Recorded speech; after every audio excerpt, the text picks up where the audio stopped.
ওই চারটে,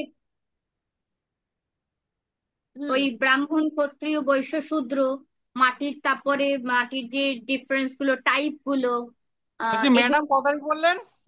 3 তারিখ, রবিবার। ঠিক আছে। ম্যাম ওই মাটি, ওই যে 74 রকমের মাটির ওইটা কিন্তু পাঠানো হয়নি আমাদের লিস্টে, আমি বলেছিলাম আমাকে একটু গ্রুপে। গ্রুপে মনে করে দেওয়ার জন্য, কেউ মনে করে দাওনি। আমার কত কিছু থাকে মাথায়, একটু মনে করে দিতে হতো। ওইগুলো কি থাকবে ম্যাম? না, ওগুলো হচ্ছে নিজেদের জানার জন্য, ওগুলো অ্যাকচুয়ালি কাজ করার সময় কোনো কাজে লাগে না। তাহলে দরকার একটু নিজের জ্ঞানের জন্য যে জেনে এমনি রাখা। মাথা, হ্যাঁ, হয়তো বাদ কেউ দিয়ে এমনি জিজ্ঞেস মাথা করলো। ঘুরিয়ে যাচ্ছে। না, ওগুলো কেউ হ্যাঁ, জিজ্ঞেস হয়তো করবে কেউ, না। ওগুলো হয়তো কোনো কেউ কাজে জিজ্ঞেস লাগে না। করলো। কেউ জিজ্ঞেস করবে না। ওই লেভেলের জ্ঞান সাধারণ মানুষ কেন, যারা বাস্তু চর্চা করে তাদেরও অনেকের নেই। হুম। ওটা জ্ঞানের জন্য। এবং একটা কথা বলছি, ইতিমধ্যে আপনারা এই যে 6 মাসের যে ক্লাসগুলো করেছেন, এবং সেই ক্লাস করতে করতে আপনারা যে সমস্ত জ্ঞান আহরণ এর মধ্যে করে ফেলেছেন, সেই জ্ঞান একদম অন ক্যামেরা বলছি অনেকের নেই। হুম। তো আপনাদের জ্ঞানের জন্য আমি অবশ্যই এই তথ্যগুলো দিয়ে দেবো, কিন্তু এগুলো কাজ করার সময় লাগে না। ওটা আপনারা রাখবেন এটার জন্য যে ভবিষ্যতে যখন আপনারা পড়াবেন তখন আপনাদের কাজে লাগতে পারে। এছাড়া এটা কাজের কোনো মানে কাজ করার সময় লাগবে না। তো তনুশ্রী বাদে আর একজন কেউ এসে বলুক, এই আগের দিন বাস্তু সম্পর্কে আমরা যা জেনেছি তার একটা কম্বাইন্ড পড়া, মানে কি কি কি ছিল সেদিন, কি পড়েছিলাম, ওটা একটা নিজের মতন করে পড়া বলার মতন করেই বলুক, শুনি। এখানকে তো মাটির 4 প্রকার বলা হয়েছিল: ব্রাহ্মণী, ক্ষত্রিয়, বৈশ্য আর শূদ্র। তাদের মানে গন্ধ, রূপ, রস, এগুলোকে মানে বোঝানো দেয়, শেখানো হয়েছিল। বাড়ির শেপ গুলো, যে কোন জমিতে কি আচ্ছা, বলছি যে ধরনের। এই যে 4 রকম জমি বললেন, তো এই ক্ষত্রিয়, ব্রাহ্মণ, বৈশ্য, শূদ্র, এই জমিগুলোকে আমরা কি করে বুঝবো কোনটা কি ধরনের জমি? ব্রাহ্মণী জমি যেটা, সেটা হচ্ছে মোটামুটি মাটিটাকে 1 কোদাল ফেলে দিয়ে তারপরে যদি দেখা হয় যে মাটিটা সাদা রঙের, এবং মাটিটা থেকে বেশ মাটির একটা সোদা গন্ধ বেরোচ্ছে, একটু আঠালো টাইপের একটা রসযুক্ত মাটি, সেটা ব্রাহ্মণী মাটি। এই ক্ষত্রিয় মাটি। হ্যাঁ। গন্ধটা সুগন্ধি গন্ধ হতে হবে। হ্যাঁ, মাটির একটা বেশ সুন্দর সোদা গন্ধ, যেটা মুগ্ধ করে দেয়, মাটির গন্ধ। হুম হুম হুম।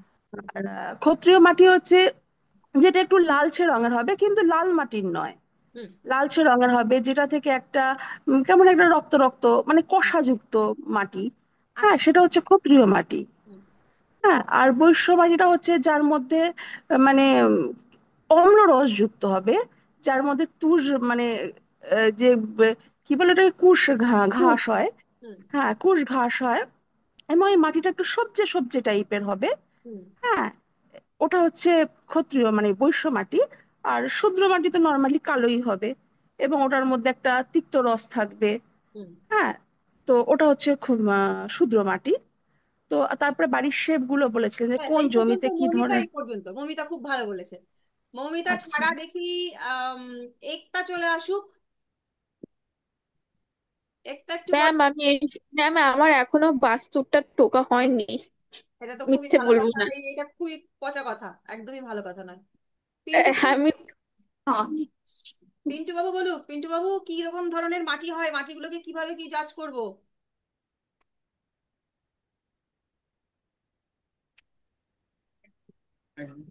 হ্যাঁ ম্যাডাম কি বলছেন? কত রকমের মাটি হয়, মাটিগুলোকে কিভাবে চিনবো কোনটা কি মাটি? 4 ধরনের মাটি হয়: হুম। ব্রাহ্মণ, ক্ষত্রিয়, বৈশ্য আর শূদ্র। আচ্ছা, তাদের কি বৈশিষ্ট্য হয়? 4টে করে বৈশিষ্ট্য আছে ম্যাডাম। কি কি? এবার বাকিটা আমার পড়া হয় না ম্যাডাম। হ্যাঁ, এটা তো খুবই খারাপ কথা, কার পড়া হয়েছে? হ্যাঁ, লিখে নিয়েছি কিন্তু পড়াটা হয়নি। আচ্ছা। আর 3 দিন পরে পরীক্ষা, এখন ওরা বলছে পড়া হয়নি। ভালো। আরে হয় না, আমি বাস্তুটার হাতটা নিয়ে অতটা ইয়ে করি না। আচ্ছা, বেশ। ম্যাম, 3 দিন পরে পরীক্ষা, মোটামুটি সবকিছুই রেডি, কিন্তু ওই লগ্ন বিচারের ওই ঘর বিচারে কিছু মাথা মনে হচ্ছে কেচে যাচ্ছে। হে ভগবান, 6 মাস পরে এই কথা!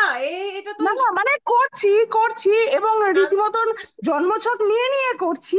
তারপরেও না, ওই যে ভাবত ভাবমে গিয়ে, হ্যাঁ, ওই জায়গায় কিছু কেচাচ্ছে, মানে কিছু একটা ঘট পাকাচ্ছে। ও কিন্তু পাকা, তাও করছি। পাকাচ্ছে মানে ভালো হচ্ছে। যত পাকাবে ততই তো জট খুলবে। জট হ্যাঁ না তবে পাকলে জট খুলবে হুম, কিভাবে? তবে করতে বলতে পারি সারাদিনই বই খাতা, আর আমি সারাদিনই মোটামুটি যোগাযোগ আছে বাড়ির কাজ, বাহ, যতটুকু করতে হয় ততটুকু বাদ দিয়ে সারাদিনই বই খাতা খাতেই থাকে। আর আমিও সারাদিন ওই নাড়িয়েই যাচ্ছি। তাহলে তো মাধবীলতার বুধ মারাত্মক স্ট্রং হয়ে যাচ্ছে, এটা তো খুবই ভালো। হুম। মাধবীলতা না, মৌমিতা। এই মৌমিতা, আচ্ছা। আচ্ছা, তাহলে এই মাধবীলতার নাম যখন নিলাম, মাধবীলতা চলে এসো দেখি কি মাটি সম্পর্কে কি বলবে বলো দেখি। এত সোজা একটা সাবজেক্ট, বৈদিক জ্যোতিষের মতো মোটেই কঠিন নয়। তারপরও যদি তোমাদের পড়া পড়া করার সময় না হয়, এটা কিন্তু খুবই দুঃখজনক বিষয়। বাস্তু বাস্তু করে মাথা খারাপ করে দিয়েছিল, সে পায়েল কোথায়? সে বোধহয় আসেই। তবে ম্যাম মানে এই যে লগ্ন চার্ট বিচার যেটা, এটা অসাধারণ, মানে আমাকে মুগ্ধ করে দিয়েছে। এর মতন মানে সুন্দর মানে হয় না। এত সুন্দর, এত নিখুঁত ভাবে জানা যায় মানুষকে, একদম। অসাধারণ। তাও তো পুরো আমরা মুখ এখনো তাও তো আমরা এখনো ম্যাম বাস্তু চর্চাই শুরু করিনি, আমরা এখনো চার্টে ঢুকিনি আর আমাদের। ম্যাম আমার কন্ট্যাক্টর নাম্বার কিন্তু 5ই। আচ্ছা, ও ভালো, খুবই ভালো কথা। ম্যাম হ্যাঁ, কি আজকে ভাবত ভাবন দিয়ে হ্যাঁ, একজন ছেলে হবু শাশুড়ির মানে ব্যাপারে এমন এমন কথা বলে দিয়েছি, হ্যাঁ। হ্যাঁ। সে বলে কি একদম সত্যি বলছিস, এগুলো তো একদম সত্যি। ওই আচ্ছা, ভাবত ভাবনটা বিচার দিয়ে একটার মানে কিন্তু হবু। ভালো গুণ আছে। একটা কিন্তু এখনো পর্যন্ত অ্যাস্ট্রোলজি না শিখেও, মানে যখন শিখতো না তখনও বেশ মানুষকে প্রেডিকশন ট্রেডিকশন করে একদম জনপ্রিয় হয়ে গেছে ওর এলাকায়। শিলিগুড়িতে কিন্তু একটা তোমার শহরে যাচ্ছি আমরা চেম্বার করতে, আমিও যাবো, হ্যাঁ, স্যার যাবেন। তো তখন দেখা হবে তোমার সঙ্গে তোমার এলাকায়। হ্যাঁ ম্যাম, হ্যাঁ ম্যাম। তখন তুমিও চর্চা টর্চা করো, এগুলো খুবই ভালো, এগিয়ে যাও। আচ্ছা, তাহলে শিখা বলতে পারবে? শিখা, মাটি সম্পর্কে একটু বলো দেখি। দিদি এক সপ্তাহ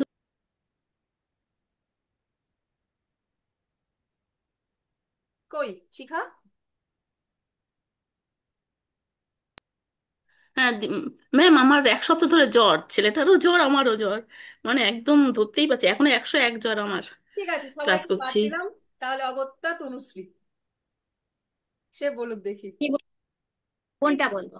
তুমি এই যে শেপ গুলো নিয়ে বলো, কোন ধরনের শেপ বাড়ির জন্য ভালো? শেপ বলতে সব থেকে ভালো বর্গাকার জমি, আর আয়তকারও ভালো। আয়তকারও ভালো, কিন্তু যেগুলো ভালো না সেটা হচ্ছে যেমন যদি বলি তবলামুখী বা এল শেপ, টি শেপ, মৃদঙ্গ, আহ তারপরে আমরা ওই গোমুখী, শেরমুখী, তারপরে উম অনেকটা আমাদের কি বলবো, যে ওভালাকৃতি, যেগুলো ডিম্বাকৃতি, এই ধরনের মানে জমির আকারগুলো বা আকৃতিগুলো ভালো না। বা কোনোটা হয় সামনের টা সরু, মানে এন্ট্রান্সটা সরু, পেছন দিকটা বড়, তখন হয়তো ওই ঢোকার পরে ওই তাদের বাড়ির ভেতরে কলহ ঝগড়া, মানে অশান্তি, শান্তি নষ্ট হয় অ্যাকচুয়ালি। এই ধরনের বাড়ি ঠিক। আমরা পাই। ম্যাম আপনি যে বলেছিলেন ওভাল শেপটা ওভাল শেপটা ভালো, ভালো, মানে গোল ওভাল শেপটা শেপটা। শুভ, শুভ। হ্যাঁ, ওভাল, ওভাল শেপটা মোটামুটি ভালো। আর ধ্বজাকৃতি, ওইটা ভুলে গেছি, ধ্বজাকৃতি এই ওটাও। পদ্ম গোলালে ভালো, গোলাপ এই গোলালেই তো আর একজন ধরবে, অসুবিধা নেই। ঠিক আছে, তাহলে আমরা গতদিনের মোটামুটি জমি, হুম। মাটির কোয়ালিটি জেনেছি। আর জেনেছি আমাদের শরীরে পঞ্চতত্ত্বের কোন তত্ত্ব কোথায় থাকে, সেগুলো জেনেছি। আজ আমরা সরাসরি ঢুকে যাব আর হচ্ছে। স্যার একটু ক্লাস করিয়েছিলেন সেদিনকে, একটা নেট ইস্যু হয়েছিল, নেটওয়ার্ক ইস্যুর জন্য। স্যার আমাদের ওই ডিরেকশনটা করিয়েছিলেন, অল্প অল্প যা শুনতে পেয়েছি লিখেছি, এটুকু। বেশ, আজকে আমরা ডিরেকশনেই ঢুকবো। একটু যেটুকুনি ঠিক আছে। বাকি আছে সেটুকু আমরা আজ করে নেব। আর তার আগে আমরা একটু জেনে নেব হচ্ছে বাস্তুপুরুষ সম্পর্কে। আমরা সকলেই বাস্তুপুরুষ বাস্তুপুরুষ শুনেছি। তো এই বাস্তুপুরুষের উৎপত্তিটা কিভাবে হলো, কে এই বাস্তু মানে বাস্তুপুরুষটা কে, সেটা আমরা জানবো। কারোর কাছে কেউ বলে বাস্তুপুরুষ মানে হচ্ছে বিষ্ণু, কেউ বলে বাস্তুপুরুষ মানে হচ্ছে মহাদেব, কেউ বলে কোনো এক দেবতা, কিন্তু কে সেই বাস্তুপুরুষ? তো বাস্তুপুরুষ হচ্ছে কোনো এক কালে ভগবান শঙ্করের সঙ্গে অশ্বকাসুর বলে এক দৈত্যের লড়াই বাঁধে, যুদ্ধ বাঁধে। তো এই যুদ্ধের সময় মহাদেব মহাদেবের গায়ে যে ঘামের উৎপত্তি হয়, যে ঘাম হয়েছিল যুদ্ধ করতে করতে, ওই ঘামের কয়েকটি ফোঁটা সেটা হচ্ছে মাটিতে এসে পড়ে। এবং সেখান থেকে একটা বিরাট আহ প্রাণের সৃষ্টি হয়, বিশাল বপু তার, এতই বড় বপু যে সে জন্মেই তার যে শরীর, সেই শরীরটা দিয়ে গোটা ধরিত্রীকে ঢেকে ফেলে দিয়েছিল। এবং আহ সেই যত দেবতা আছে তাদেরকে আর কি প্রহার করতে উদ্ধত হয়েছিল।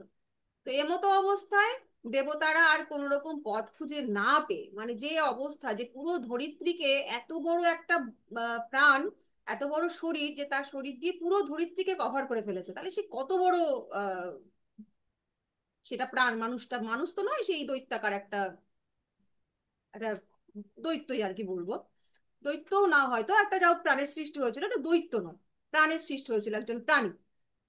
তো সে মানুষও নয়, দৈত্যও নয়, ভগবান শিবের আহ, ঘামের থেকে সৃষ্ট। তো এই যে আহ, সমস্ত ধরিত্রীকে যখন ঢেকে ফেললো এবং দেবতাদের যখন মানে প্রহার করতে উদ্যত হলো, তখন দেবতারা আর কোনো পথ খুঁজে না পেয়ে সরাসরি যোগাযোগ করলো হচ্ছে ব্রহ্মার কাছে, যে আমরা এই বিপদ থেকে কিভাবে বাঁচবো, একে আমরা ঠেকাবো কিভাবে। তখন ব্রহ্মা সকল দেবতাদের উদ্দেশ্যে এটা বললেন যে ওকে তোমরা সবাই মিলে অধোমুখে পতিত করো, অর্থাৎ উল্টো অবস্থায় ফেলে দাও, মুখটাকে, মানে যেটাকে আমরা ভূত হয়ে যাওয়া বলি, ভূত হয়ে শোয়া, চিত হয়ে শোয়া, সেই ভূত হওয়া, ওকে ভূত করে ফেলো। এবং তার উপরে, মানে ওর পিঠের উপরে বা ওর সমগ্র শরীরের উপরে তোমরা সকলে মিলে হচ্ছে বসে পড়ো, তাহলে ওর আর কিচ্ছু করার থাকবে না, ওর যে শক্তি, সেই শক্তি হচ্ছে পরাজিত হয়ে যাবে।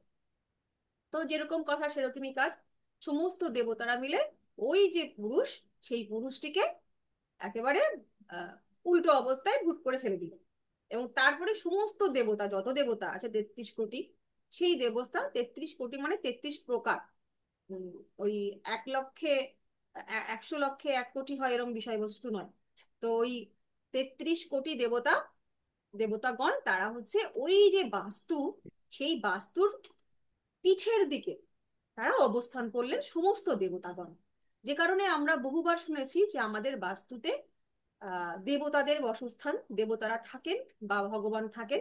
সেটা কিভাবে কেন থাকেন, এবার যখন এই এরকম অবস্থা, যখন ওই বাস্তু পুরুষ, যে পুরুষটি, তার যে এরকম অবস্থা, এত দেবতা তার পিঠের পরে চেপে গেছে, তার সারা শরীরের উপর চেপে গেছে, তার যখন কষ্ট হচ্ছে, তখন সেই ভগবান তখন সে আর কি ভগবান ব্রহ্মার কাছে প্রার্থনা করলো যে আমি তো কোনো অন্যায় করিনি, আমাকে এরকম শাস্তি কেন দেওয়া হচ্ছে।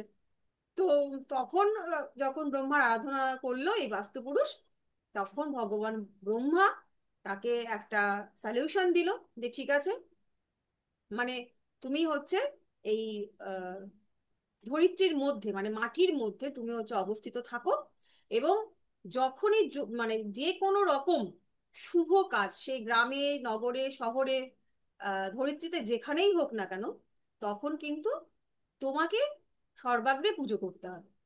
এই পুজো পাওয়ার আহ, যোগ্য তুমি আজ থেকে হলে। সেই থেকে সেই যে মানে তার বপুটা ছিল কি, সে তো সমস্ত ধরিত্রীকেই কভার করেছিল, সেই সমস্ত ধরিত্রীকেই কভার করে থাকলো, কিন্তু সঙ্গে সঙ্গে সে হচ্ছে এই পুজো প্রাপ্তির অধিকারটাও সে কিন্তু অর্জন করলো। এই হচ্ছে বাস্তু পুরুষ। এবার এই বাস্তু পুরুষের যে বললাম অঙ্গের মধ্যে, বাস্তু পুরুষের পিঠের মধ্যে যে দেবতাদের বাসস্থান আছে, আমরা যখন, আমরা সমগ্র ধরিত্রীর মধ্যেই কোথাও না কোথাও, মানে সমগ্র ধরিত্রীতেই বাস্তু পুরুষ রয়েছেন, এবং সেই বাস্তু পুরুষের সমগ্র অঙ্গে কোথাও না কোথাও কোনো না কোনো দেবতার বাস।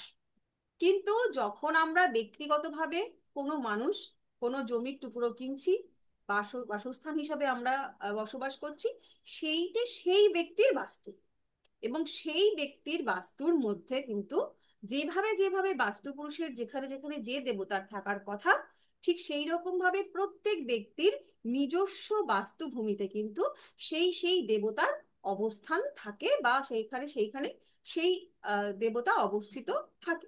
তাহলে প্রথমে আমরা জেনে নেব যে আগে বাস্তু পুরুষের কোন কোন জায়গাতে কোন কোন দেবতার অধিষ্ঠান।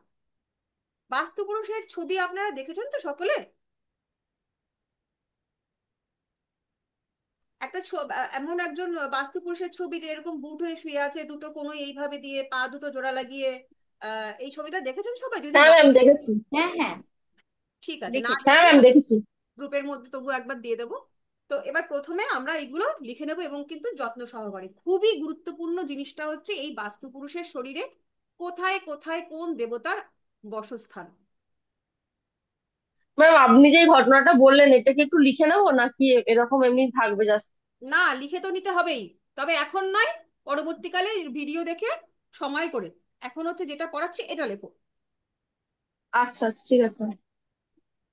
আচ্ছা, বাস্তু পুরুষ সে হচ্ছে উল্টো অবস্থায় শায়িত থাকে, তার দুটো পা নৈঋত কোণে থাকে। আচ্ছা, আমি তার আগে একটু কোণটাকে সবাইকে একটু দেখিয়ে দিই, দাঁড়াও। আগে আমরা 10টা দিক সম্পর্কে একটু জেনে নিই।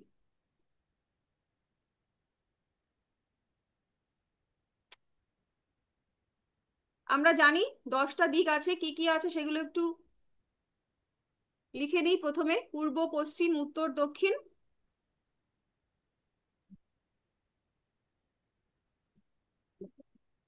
সে তো আমি খুঁজে পাচ্ছি না, আজকে কোথায় চলে গেল সব, স্ক্রিন চেঞ্জ হয়ে গেছে। আচ্ছা, তো মুখে বলছি, তোমরা লিখে নাও। পূর্ব, পশ্চিম, উত্তর, দক্ষিণ, এটা প্রথম 4টি দিক।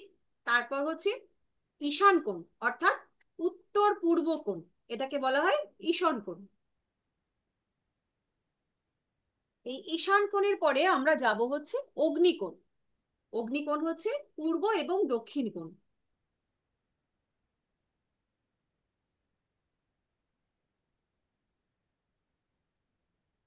তারপর আমরা যাব নৈঋত কোণ। নৈঋত কোণ হচ্ছে ম্যাম কি বললেন? অগ্নিকোণ?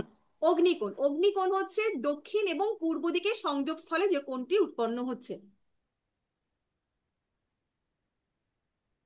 ঠিক আছে? পূর্ব এবং দক্ষিণের সংযোগস্থল বা সংযোগ কোণ। এরপর আমরা চলে যাব নৈঋত কোণ, সাউথ ওয়েস্ট, পশ্চিম এবং দক্ষিণের সংযোগস্থল। ম্যাম কি বললেন? নৈঋত কোণ, নৈঋত। হ্যাঁ ওটা কি বললেন, মানে কোন দিকটা দক্ষিণ, ইন্ডিকেট করে? দক্ষিণ পশ্চিম, সাউথ ওয়েস্ট। আচ্ছা আচ্ছা আচ্ছা।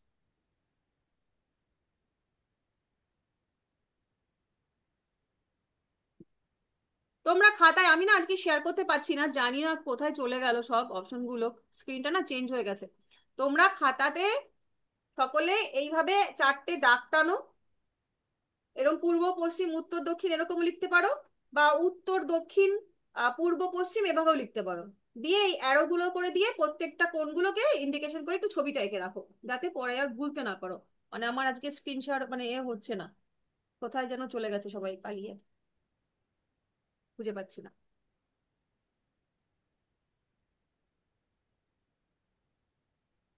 পেয়েছি।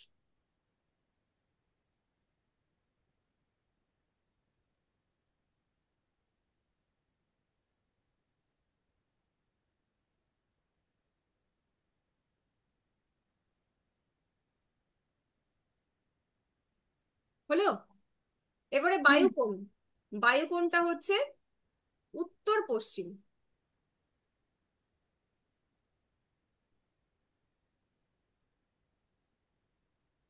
এই 8টা হয়ে গেল।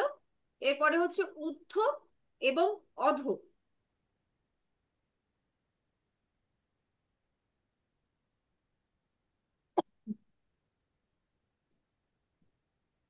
ঊর্ধ্ব আর অধ, এই 10টা দিক।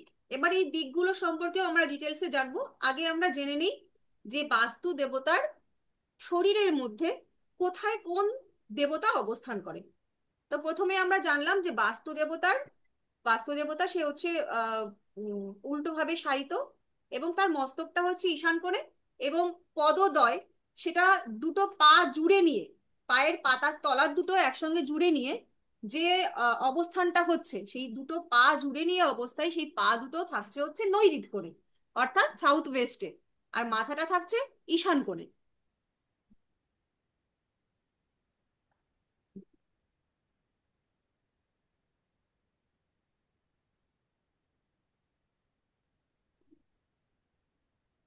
এটুকু বোঝা গেছে তো?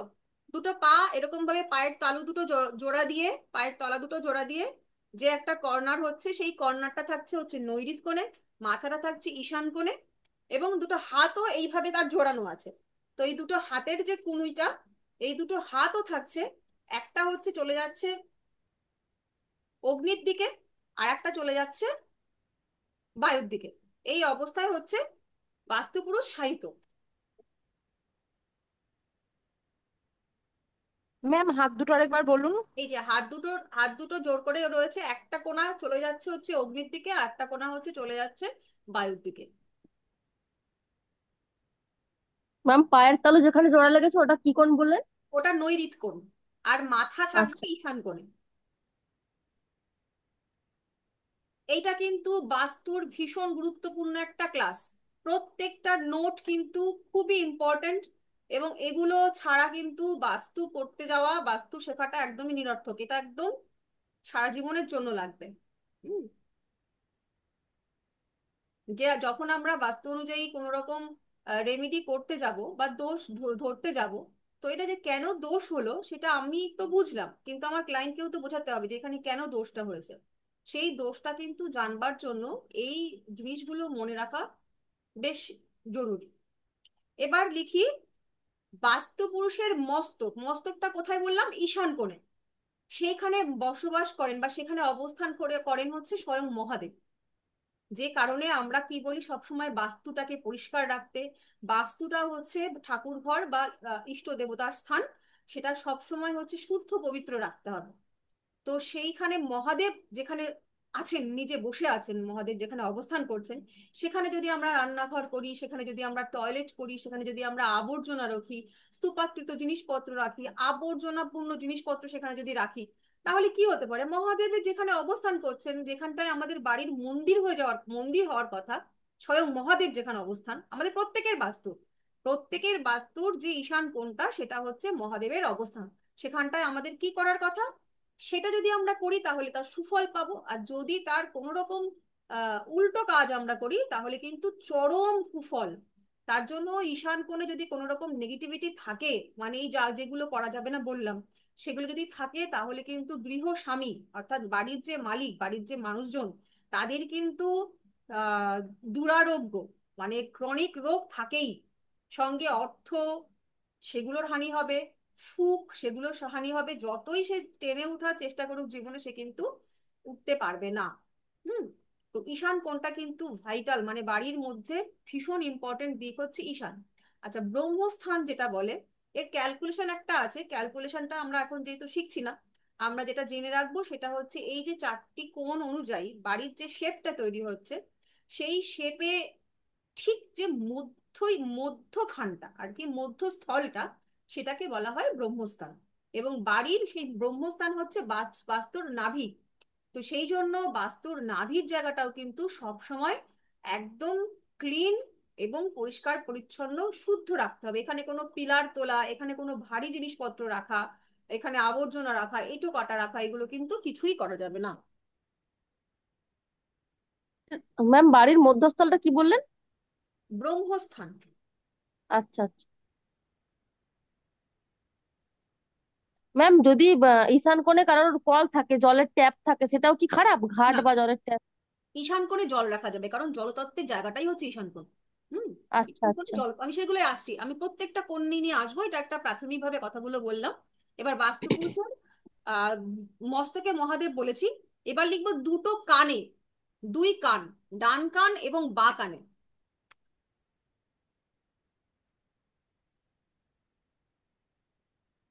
ডান কান এবং বাঁ কানে অবস্থান করছে পর্জন্য ও দিতি, পর্জন্য ও দিতি,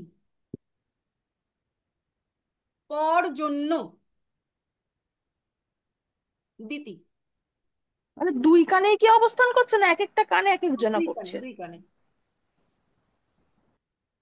ম্যাম পর জন্য ও দিতি। দুজন আলাদা, দিতি একজন, পর্জন্য একজন। আর ম্যাডাম শুধু দিতি না পর ও জন্য। অদিতি না, ম্যাম শুধু দিতি, স্পেলিংটা দিতি। বলুন, হবে? প, প ফর আচ্ছা। পায়েল।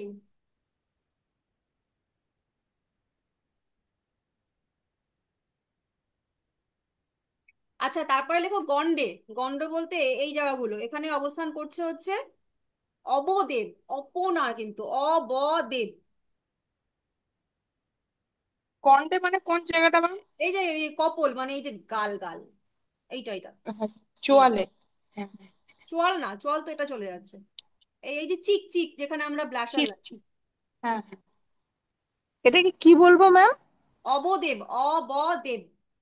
না না, মানে এই চিকটাকে কি বললেন? গন্ডদেশ গন্ড। তো কপল, কপল, কপাল না, কপল।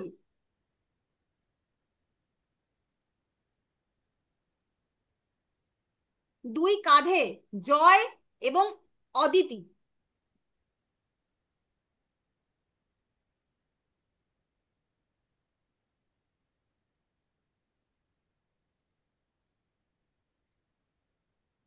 দুই স্তন, দুই স্তনে হচ্ছে অর্যমা ও পৃথ্বীশ্বর।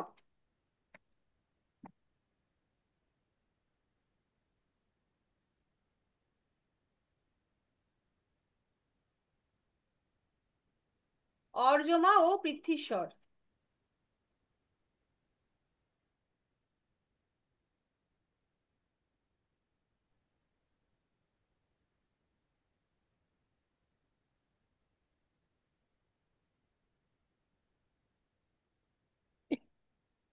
অর্যমা পৃথ্বীশ্বর দুই কাঁধে, এই কাঁধে না তো দুই স্তনে। তারপরে লিখবো হৃদয়ের উপর আপ বৎস, আ প বৎস,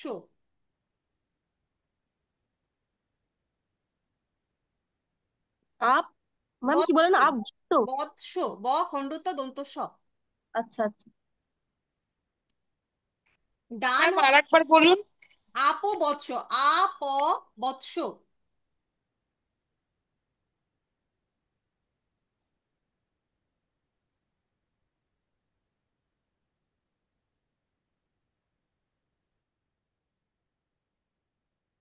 হয়েছে? এইবার ডান হাতের কুনুই থেকে কবজি পর্যন্ত, এই পর্যন্ত কুনুই থেকে কবজি পর্যন্ত ডান হাতের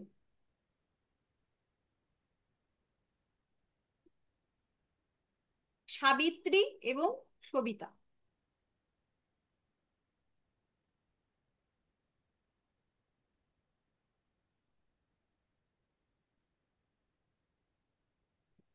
সাবিত্রী এবং সতী। সবিতা সূর্যের বউ একজন।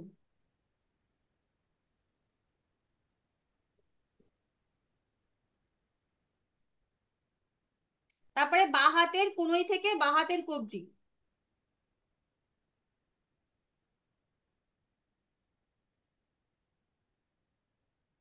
রুদ্র এবং রুদ্র দাস।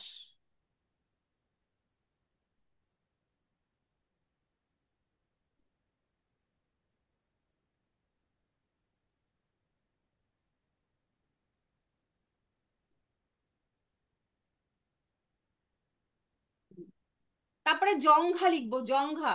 জঙ্ঘা মানে হচ্ছে উরু। উড়ু না, উড়ুর হাঁটুর নিচের যে যেটাকে আমরা কাপ মাসেল বলি। থাই, থাই বলবো তো? না, থাই হচ্ছে উড়ু। থাই, থাইটা থাইও আলাদা। বলবো না?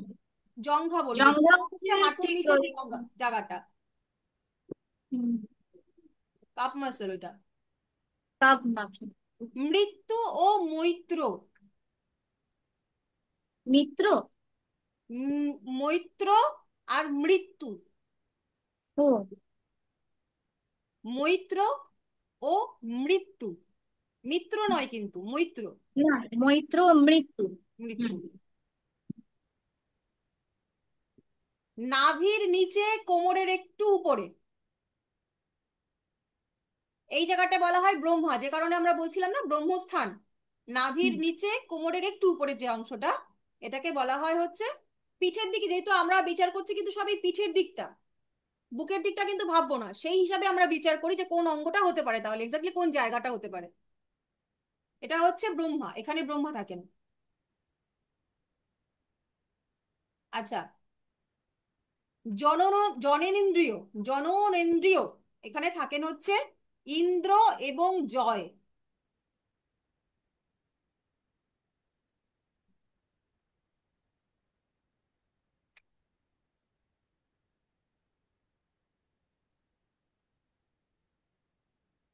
ম্যাম জয়। জয়, ইন্দ্র ও জয়।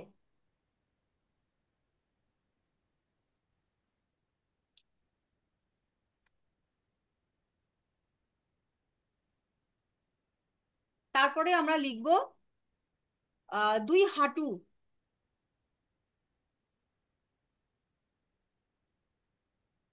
দুই হাঁটুতে অবস্থান করছে রোগ এবং অগ্নি। এই যে রোগ, রোগও কিন্তু একজন দেবতা। এই যে রোগ আমাদের এবং রোগ এবং অগ্নি, আগুন।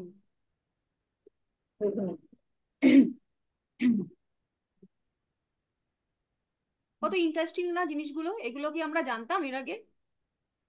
বাস্তু না, বাস্তুর কিছু জান, মানে তাহলে বাস্তুর কিছু না। এইবার প্রত্যেকে হচ্ছে নিজে একটা করে কম্পাস ডাউনলোড করবেন ফোনে আপনার বাড়িতে। এবার হুম আপনার বাড়ির মোটামুটি যতটুকুনি দৈর্ঘ্য এবং প্রস্থ হয়, আনুমানিক সকলেরই একটা জানা যে আমার বাড়িতে এত ফুট বাই এত ফুট বাড়ি, হুম সেটাকে ডিভাইড করবেন। কিভাবে? বাই 2 দিয়ে, অর্থাৎ দৈর্ঘ্য যোগ দৈর্ঘ্য যোগ প্রস্থ যোগ প্রস্থ, বা 2 × দৈর্ঘ্য যোগ প্রস্থ করলেন। করে নিয়ে যেটা পাচ্ছেন সেটাকে ডিভাইড করবেন। মানে খুব বাংলা হিসাবে যদি বলি, যে যতটা দৈর্ঘ্য আছে তার যে মাঝখানের জায়গাটা, যতটা প্রস্থ আছে তার যে মাঝখানের জায়গাটা, এটা বরাবর টেনে নিয়ে আসবো ব্রহ্মস্থানে, অর্থাৎ মিডিল পয়েন্টে। যেখানটায় দুটো এসে যুক্ত হচ্ছে সেই জায়গাটাই হচ্ছে আমাদের বাড়ির ব্রহ্মস্থান। কারেক্ট? ওই ব্রহ্মস্থানে আমরা হচ্ছে আমাদের কম্পাসটা রাখবো। কম্পাস আপনারা কিনে নেবেন, প্রত্যেকে কিনতেও পাওয়া যায়, অনলাইনে অ্যামাজনে পেয়ে যাবেন। এবার আপনার ফোনে যে কম্পাসটা আছে সেটা রাখবেন। রেখে এবার আমরা সবাই মোটামুটি এটা পূর্ব, এটা পশ্চিম, এটা উত্তর, এটা দক্ষিণ, এটা জেনে থাকি, কিন্তু অ্যাকুরেট সেটা কিন্তু কারোর বাড়িতেই হয় না, বরং পূর্ব পশ্চিম কারোরই হয় না। তো সেইভাবে ওইখানটায় কম্পাসটা ধরে দেখে নেবেন যে এবার আমার বাড়িতে কোথায় আসলে কোন দিক দরকার হয়, সেটা মার্ক করে রাখবেন দেওয়ালেতে, যে এইখানটাতে ঠিক দুটো দেওয়ালের মাঝখানটায় এত ডিগ্রিতে। এবং সেটা কিভাবে আমরা মানে দেখবো? আলাদা ঘর অনুযায়ীও তো একটা দিক না না, হবে, তাই না? হ্যাঁ সেটা হ্যাঁ। হবে, কিন্তু আগে প্রথমে হুম, নিজের বাড়ি অনুযায়ী হয়ে আচ্ছা যাবে। আচ্ছা হুম, আচ্ছা, পুরো হ্যাঁ বাড়ি হ্যাঁ। অনুযায়ী করব। এবার হুম যাদের ফ্ল্যাটে থাকেন, যাদের পুরো বাড়ি নেই, তাদের হুম ওই পার্টিকুলার ফ্ল্যাটটাতে করতে হবে। যদি এক কামরার ফ্ল্যাট হয়, 1 BHK হুম হয়, তাহলে ওই ওয়ান হুম বিএচকে তে করতে হবে, সেখানে তার আর কি ওটা হলো। হুম এবার হুম আমরা কি হিসাব করব, দেখবো হচ্ছে N0। কম্পাস যখন N0টাকে সাইন করবে, ওটা হচ্ছে নর্থ। ঠিক আছে? এন মানে হচ্ছে নর্থ।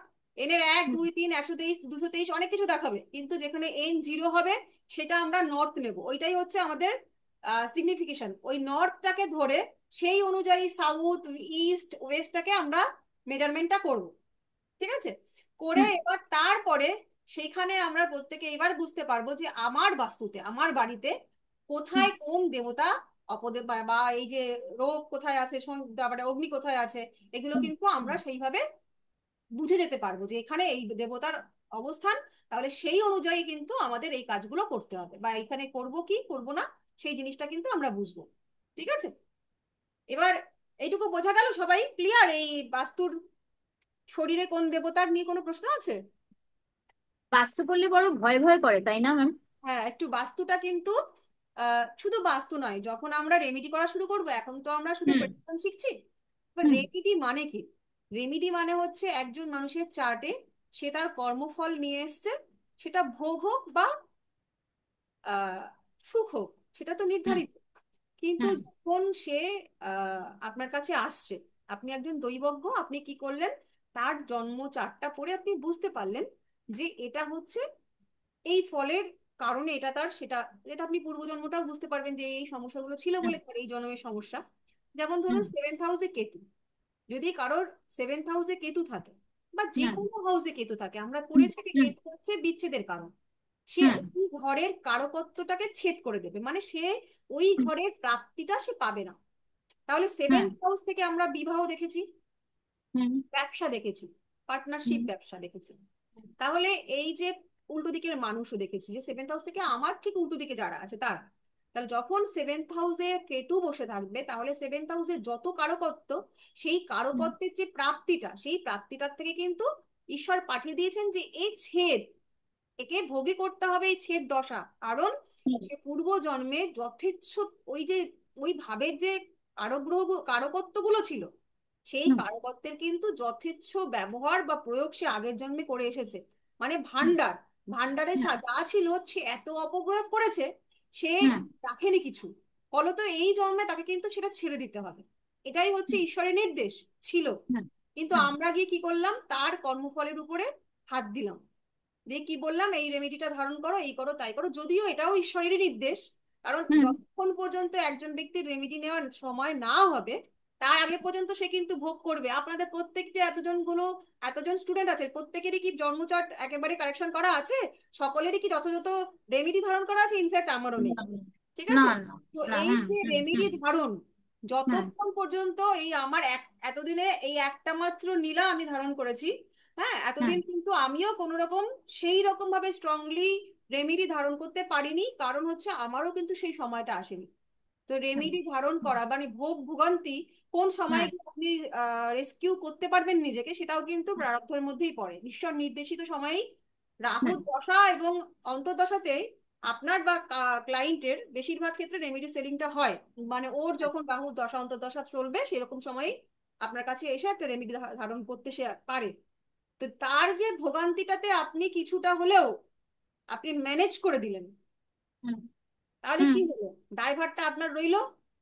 নেগেটিভিটিটা আমার দিকে এলো, মানে একদম। ব্যাড, এবার হ্যাঁ অরাটা। এই নেগেটিভিটা যেহেতু আমরা জ্যোতিষ চর্চা করছি, আমরা প্রথম ক্লাস যখন করেছিলাম আপনাদের সকলকে বলেছিলাম যে আমাদেরকে আধ্যাত্মিক আধ্যাত্মিক পথে নিজেদেরকে অগ্রসর করতে হবে, উন্নীত করতে হবে। কারণ আমাদের এই সমস্ত সময় প্রত্যেকটা মুহূর্তে আমাদের এই জিনিসপত্রগুলোকে না ঘাটাঘাটি করতে হচ্ছে। হুম হুম হুম পৃথিবী কি আমাদেরকে ধরবে, আমাদেরকে চেপে হুম ধরবে? আমাদের ব্যক্তিগত জীবনেও একটা জিনিস খুব দারুণ বিষয়, যে আমরা দারুণ না, মানে এটা একটা জ্ঞানের বিষয় শেয়ার করি, যে যে যে মানুষগুলো শখে জ্যোতিষ শিখতে এসছে, হুম যে একটু দেখি জেনে দেখি, 2-4 দিন হুম ক্লাস করলো, 10-12 দিন ক্লাস করলো, ও আমার হবে না পোষাবে না, বেরিয়ে গেল, এবং তারা নেক্সট হুম টাইম করলো না। এইটা একটা হুম আলাদা কোয়ালিটি। আর একটা কোয়ালিটি, যারা হচ্ছে জন্ম থেকেই তাদের জন্য জ্যোতিষের প্রতি পিপাসা, এবং জ্যোতিষ তাদেরকে বেছে নিচ্ছে, জ্যোতিষ তাদেরকে হুম টেনে নিচ্ছে, কিভাবে কিভাবে যেন সে জ্যোতিষের সঙ্গে লিঙ্কড হয়ে গেল। জ্যোতিষ যেমন তার সংসার জীবনে গুরুত্ব, তেমনি হুম ভাবে জ্যোতিষের গুরুত্ব তার জীবনে হয়ে গেল। হুম এইরকম পর্যায়ে যদি কেউ জ্যোতিষ চর্চার সঙ্গে ওতপ্রোত হয়, তাহলে জানবেন সেই মানুষটার পার্সোনাল লাইফ কিন্তু ঘেটে গেল সেই দিন থেকে। কারণ হুম পার্সোনাল লাইফ বলতে কনজুগাল সুখটার কথাও আমি ইনক্লুড করছি, দুজনের হুম সেক্সুয়াল যে প্লেজারমেন্ট, সেটার কথাও আমি কিন্তু বলছি। কেন কি অষ্টম হাউস থেকে, আমরা অষ্টম হাউস থেকে দেখি হচ্ছে ট্রান্সফরমেশন, কিন্তু এই অষ্টম হাউস থেকে কিন্তু আমরা দেখি হচ্ছে এনার্জি। এই যে একটা দুটো মানুষের মিলিত হতে গেলে যে এনার্জিটা দরকার হয়, সেই এনার্জিটা কিন্তু আমরা নিই হচ্ছে অষ্টম হাউস থেকে। হুম। কিন্তু এই অষ্টম হাউসের সেই এনার্জিটাকে আমরা কি করলাম, আমরা জ্যোতিষও জানি যে অষ্টম হাউস থেকে হুম গুপ্তবিদ্যা জ্যোতিষ হুম ইত্যাদি সাধনা করা হয়। তো আমরা হুম কিন্তু সেই যখনই জ্যোতিষ চর্চা করা শুরু করলাম, আমরা কিন্তু অষ্টম হাউসের ওই যে এনার্জিটাকে, সেটা কিন্তু ডাইভার্ট করে দিলাম হচ্ছে এই সাধনা। সুতরাং যখনই আমরা এই সাধনায় আমরা এনার্জিটাকে ডাইভার্ট করে দেব, তখন কিন্তু হুম ওই এনার্জিটা আর থাকবে না। হুম। তো হুম এই হুম প্রত্যেকটা কারকত্ব, প্রত্যেকটা আপনার প্রত্যেক দিনের যা যা জীবনের অ্যাক্টিভিটি আছে, যেদিন যা করবেন, যে গ্রহকে আপনি জাগরণ করে দিচ্ছেন, জাগরিত করছেন, সেদিন হুম, কিন্তু সেই কারকত্বগুলো আপনার জীবনে প্লাস মাইনাস থাকবেই। হুম। তো যখনই আমরা আচ্ছা। এই বাস্তু করতে যাব, বাস্তুর হুম কাজগুলো এরকম সরাসরি ভাবে, কারণ বিভিন্ন রকম নেগেটিভিটি বাস্তুতে থাকে বিভিন্ন রকম, সেটা কিন্তু সরাসরি ভাবে বাস্তুবিদের উপর কিন্তু এফেক্ট ফেলে, মারাত্মক এফেক্ট ফেলে। হুম। এটা ম্যাম আপনার। একটা কথা জিজ্ঞেস করবো। হ্যাঁ। বলছি কি, যদি কারো নবম হাউসে বৃহস্পতি কেতু যুক্ত হয় তাহলে কি ফল দেবে? নবমে কেতু, নবম নবমে হাউসটা বৃহস্পতি, মানুষটা নবম হচ্ছে। হাউসটা হচ্ছে বৃশ্চিক রাশিতে পড়ছে। হ্যাঁ। বৃহস্পতি কেতু যুক্ত অবস্থায় রয়েছে। এবার দেখো নবম হাউস থেকে আমরা কি কি বিচার করি। নবম হাউস থেকে আমরা দেখি যে পিতা, ধর্ম, প্রথমে ধর্ম, পিতা, হ্যাঁ। ধর্ম, ভাগ্য। পিতা, হ্যাঁ। তাহলে এই ভাগ্য। যে দেখো দুটো গ্রহ কি কি কি হলো, বৃহস্পতি এবং কেতু, এরা দুজনই হচ্ছে আধ্যাত্মিকতার কারক।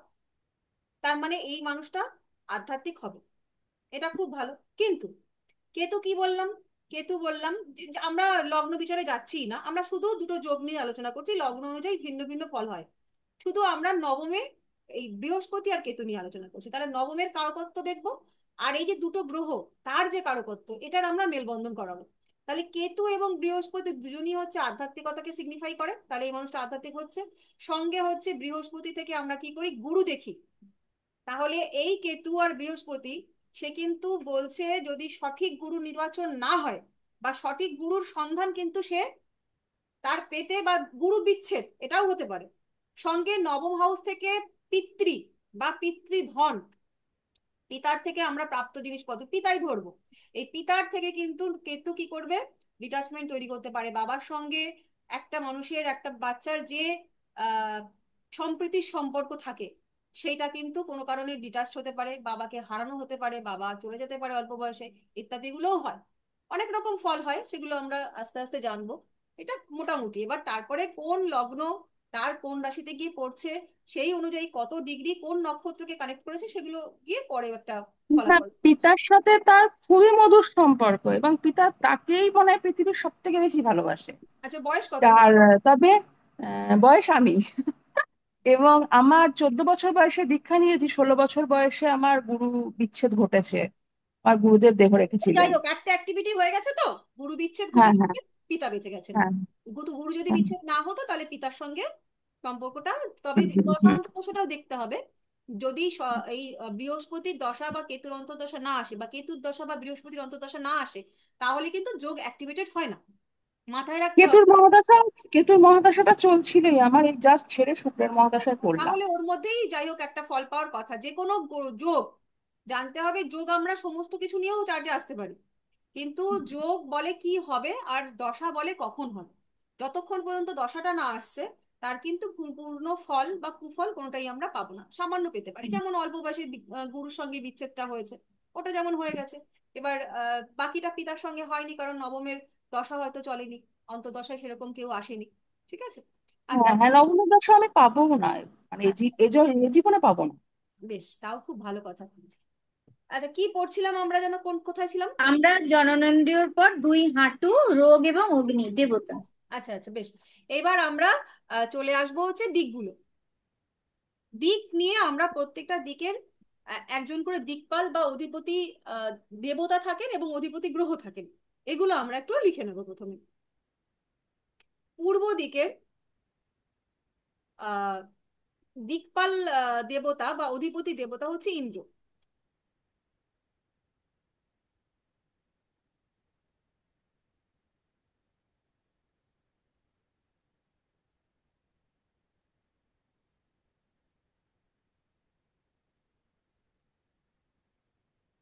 হুম। অধিপতি গ্রহ হচ্ছে সূর্য। ম্যাম অধিপতি গ্রহ শুক্র। সূর্য, রবি। আচ্ছা আচ্ছা।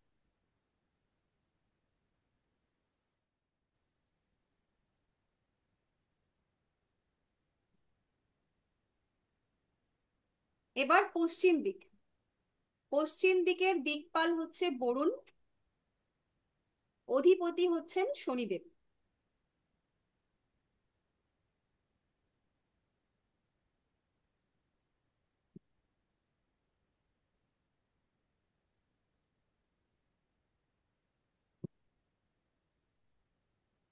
উত্তর দিকের দিকপাল হচ্ছেন কুবের, কুবের, এবং অধিপতি গ্রহ হচ্ছে বুধ। ম্যাম, উত্তর দিক বললেন তো? হ্যাঁ, পশ্চিম হয়ে গেছে। হুম। হ্যাঁ, পশ্চিমের পর উত্তর তো। উত্তর, হ্যাঁ। পূর্ব, পশ্চিম, উত্তর। উত্তর দিকের অধিপতি হচ্ছেন কুবের, দিকপাল কুবের, এবং গ্রহ হচ্ছে বুধ।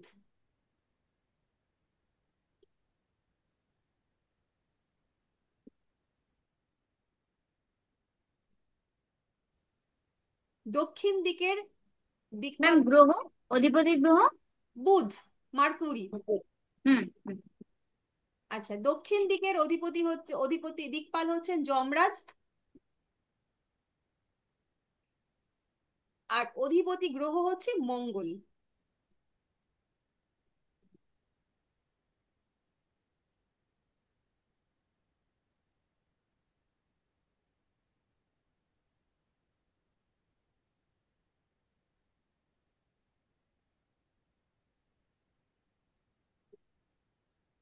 আচ্ছা, ঈশান কোণের দিকপাল হচ্ছে মহাদেব,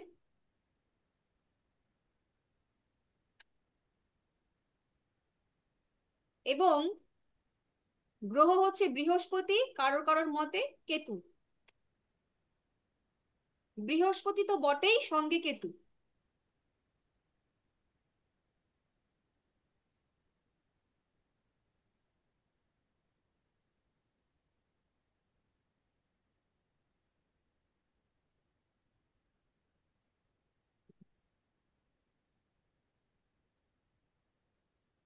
আচ্ছা, অগ্নিকোণ। অগ্নিকোণের দিকপাল হচ্ছে অগ্নিদেব, অধিপতি গ্রহ হচ্ছে শুক্র।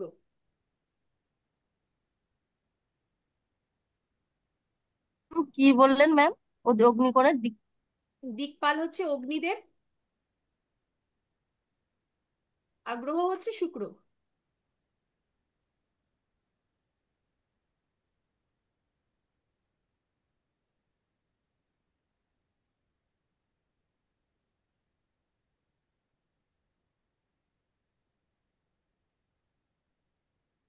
আচ্ছা, নৈঋত কোণ। নৈঋত কোণের দিকপাল হচ্ছে নৈঋত্য। নৈঋত্য, এবং অধিপতি গ্রহ হচ্ছে রাহু।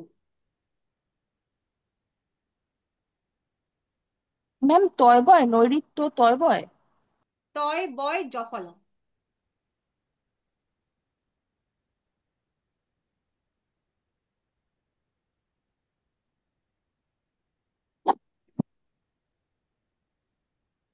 তারপরে বায়ুকোণের হচ্ছে চন্দ্র, এবং অধিপতি এই দিকপাল হচ্ছে পবনদেব বা বায়ুদেব।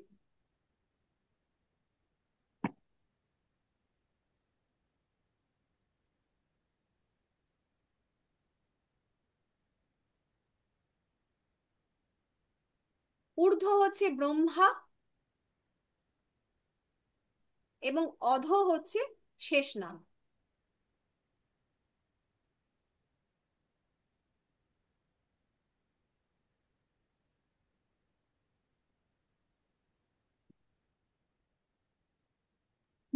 ম্যাম বায়ুকোণের কি বললেন? চন্দ্র অধিপতি বায়ুকোণ, গ্রহ। হ্যাঁ বায়ুকোণের। ম্যাম অধিপতি গ্রহ কার? বায়ুকোণের বায়ুকোণের। অধিপতি গ্রহ হচ্ছে চন্দ্র, আর দিকপাল হচ্ছে বায়ু, বায়ু বা পবনদেব।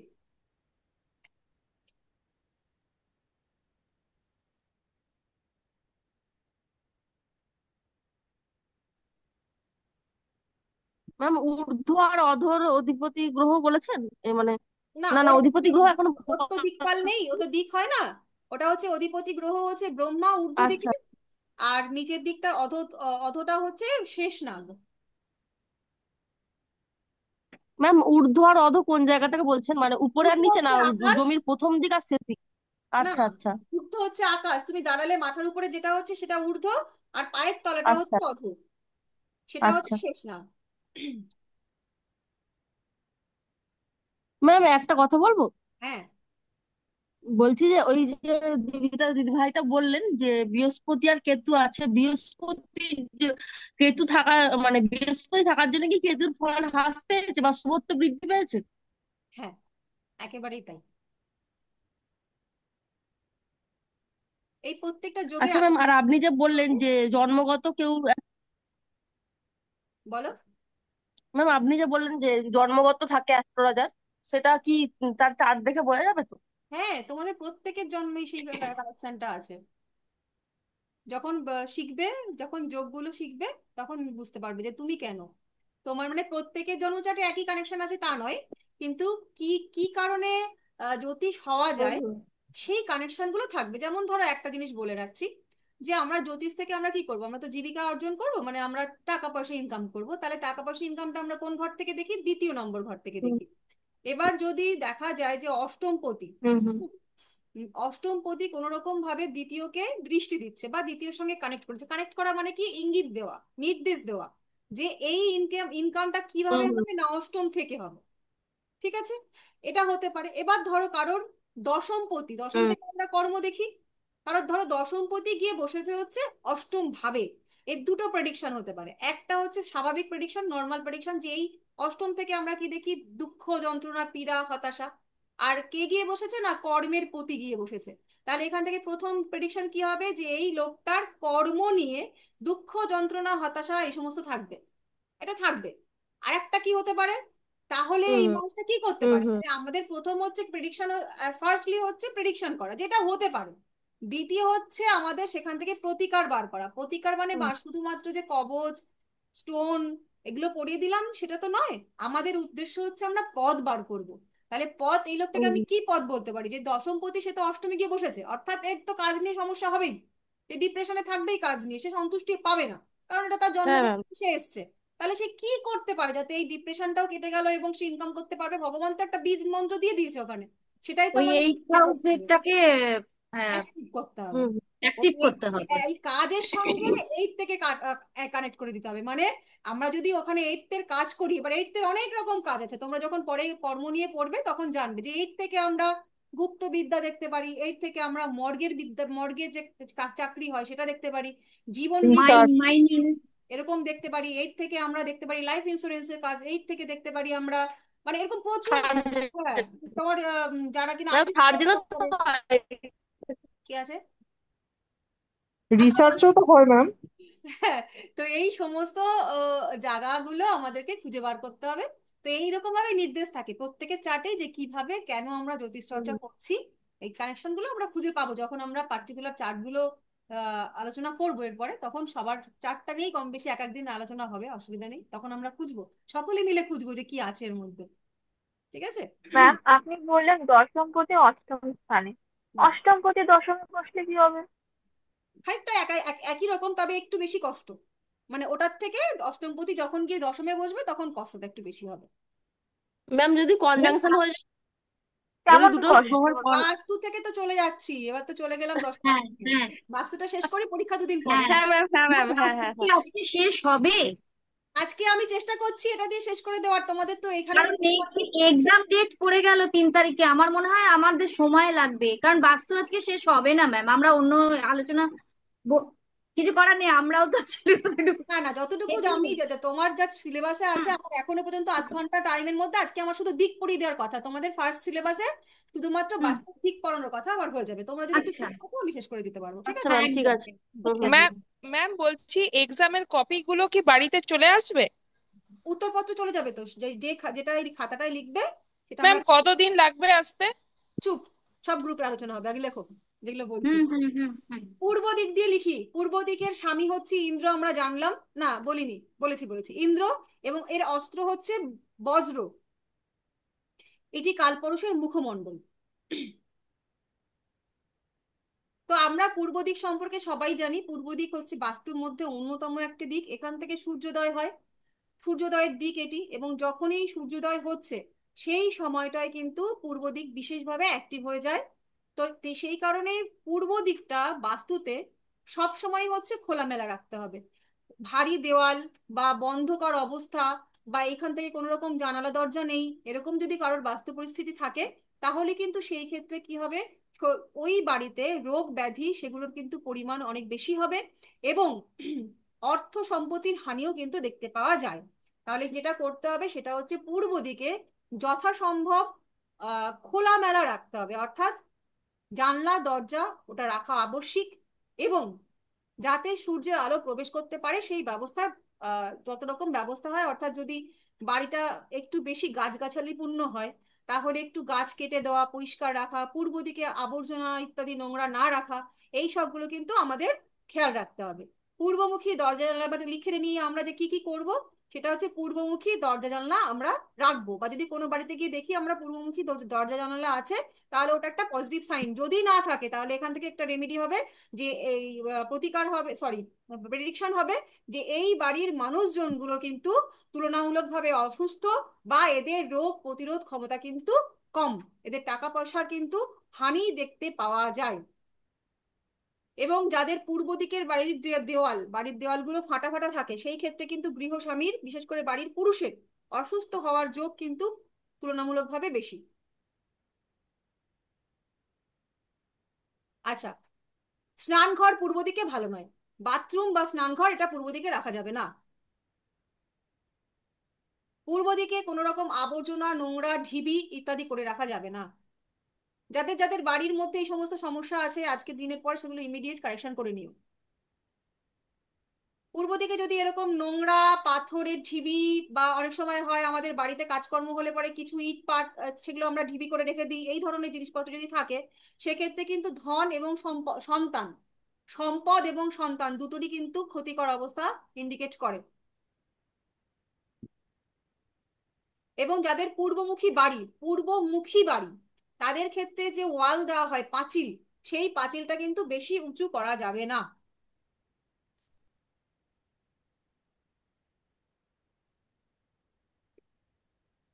আচ্ছা, তোমাদের আরো একটা বাস্তুর ক্লাস পেন্ডিং আছে স্যারের কাছে। তোমরা মোটামুটি আজকে ক্লাস শেষ হয়ে যাওয়ার পরে সবাই হচ্ছে গ্রুপে এসএমএস করবে যে স্যারকে এটা বলে যে আমাদের নেক্সট ক্লাসটা, বাস্তুর ক্লাসটা এর মধ্যে কবে দিয়ে দিতে, তাহলে ম্যাম যেটুকু। কবে হবে? হুম। আজকে কত তারিখ? আজকে 28 তো ম্যাম। আর 3 দিন, হাত 3 দিন 4 দিন না, পাবো তো। অনেক দিন আছে। 31 তারিখে মাস, হ্যাঁ, তারপরে আবার 2 দিন, তার মানে 5 দিন আছে, এর মধ্যে একটা করে দিলেই হবে।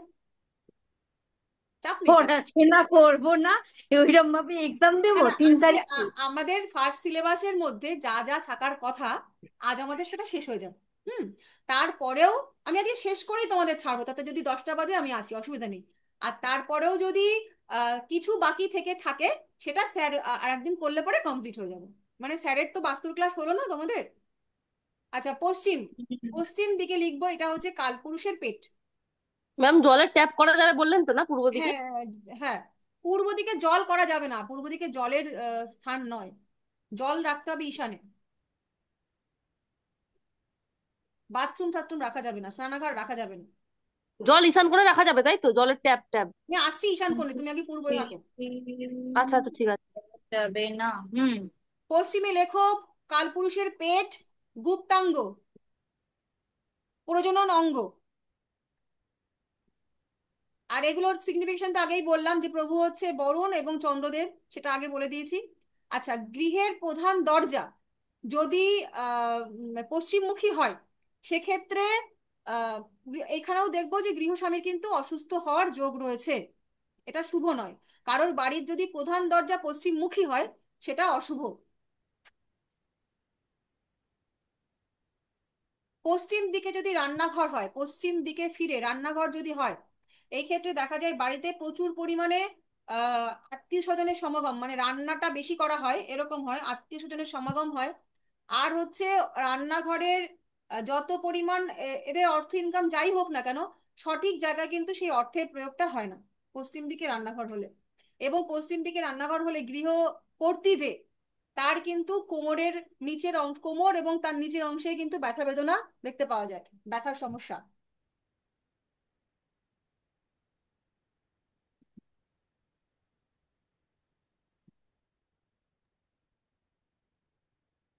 কোমরে?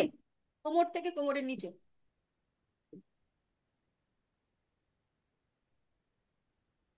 আচ্ছা, উত্তর দিক, আমরা এখন না কেউ কথা আর বলবো না, ঝটপট করে লিখে নেবো, হ্যাঁ, তারপরে আমরা লাস্টে 10 মিনিট আলোচনা করে নেবো। উত্তর দিক হচ্ছে কালপুরুষের হৃদয় বা বুক। উত্তর দিক বুধ বা কুবেরের দিক।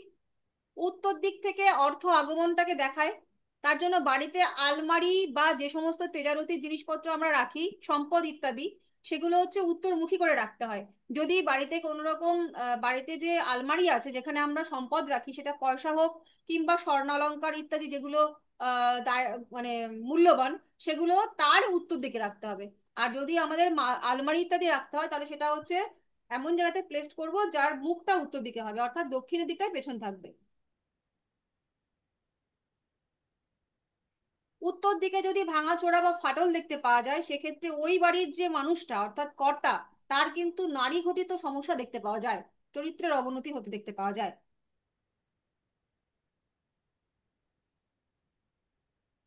উত্তর দিকে রান্নাঘর শুভ নয়। উত্তর দিকে রান্নাঘর যদি থাকে তাহলে হচ্ছে, ম্যাম, আগের লাইনটা একবার বলবেন। হ্যাঁ, উত্তর উত্তর দিকে। দিকে যদি ধরো কারোর বাড়িতে ফাটল থাকে, তাহলে ওই বাড়ির যে গৃহকর্তা তার নারী ঘটিত সমস্যা থাকতে দেখতে পাওয়া যায়, চারিত্রিক অধঃপতন, মানে এক্সট্রা অ্যাফেয়ার সেই সব বাড়িতে থাকে পুরুষটার।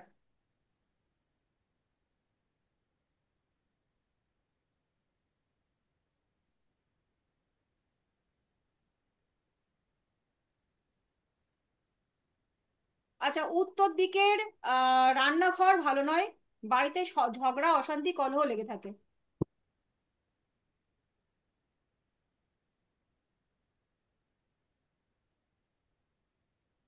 উত্তর দিকে যদি কল থাকে তাহলে ইনকাম করে যে সুফলটা, সেই সুফলটা গৃহস্বামী ভোগ করতে পারে না, সেটা চলে যায় অন্যের হাতে, মানে নিজে ইনকাম করেও ভোগ করতে পারে না, ভোগ করে অন্যরা।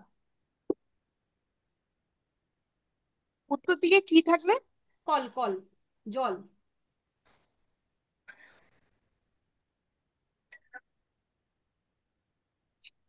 এবার দক্ষিণ দিক নিয়ে চলে আসবো। দক্ষিণ দিক কালপুরুষের বাম বক্ষ, আর বাকিগুলো আমরা আগে লিখেছি, ওই অধিপতি গ্রহ ইত্যাদি। দক্ষিণ দিকটাকে রাখতে হবে সবসময় হচ্ছে খালি।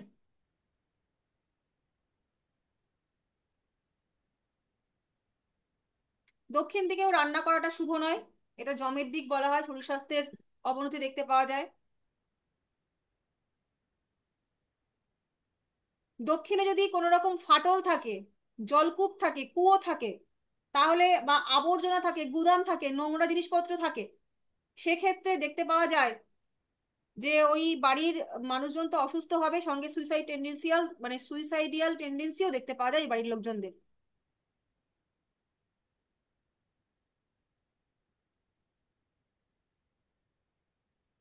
দক্ষিণ দিকে যাদের ঠাকুর ঘর থাকে তাদের পুজো পাঠের জাঁকজমক অনেক থাকলেও ভক্তি হচ্ছে জিরো, লোক দেখানো ভক্তি থাকে এদের।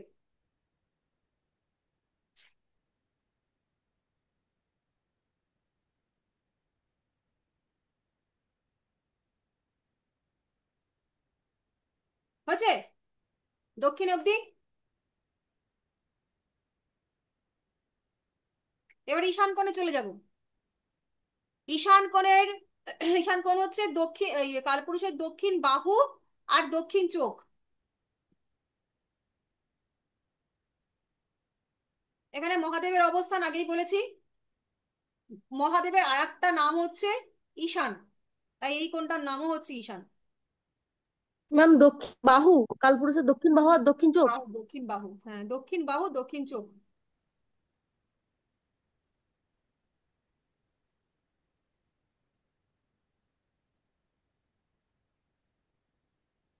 এই বাস্তু থেকে সহজ প্রশ্ন দেবো, চিন্তা নেই, বাস্তুতে বেশি থাকে না ওই। মাথা গোলাচ্ছে, মাথা ঘুরছে। না না, ম্যাম আর কি কি প্রশ্ন দেবেন একটু বলে দেবেন ম্যাম? না না, তা নয়। 15 নম্বর থাকবে, বাস্তু থেকে 15 নম্বর থাকবে, টেনশন নিও না, অনেক পরীক্ষার জন্য টেনশন নিও না, অনেক। ভালো করে শেখো। হ্যাঁ, ম্যাম কিছু সাজেশন দিয়ে দিন। আচ্ছা দিয়ে দেবো। আচ্ছা, আগে ক্লাসটা শেষ হয়ে যাক, দাঁড়াও সবাই মিউট হয়ে যায়। হ্যাঁ, আচ্ছা তারপরে কি বললাম, আচ্ছা ঈশান কোণটায় মূলত হচ্ছে দেবতাদের স্থান, এখানে মন্দির করতে হবে বা ঠাকুর ঘর নির্দেশ রাখার জায়গা, এখানে রান্নাঘর করা যাবে না, এখানে বাথরুম পায়খানা একেবারে বাস্তুর চরম দোষ, করা যাবে না। জলের কল বা জলাশয় রাখা যেতে পারে।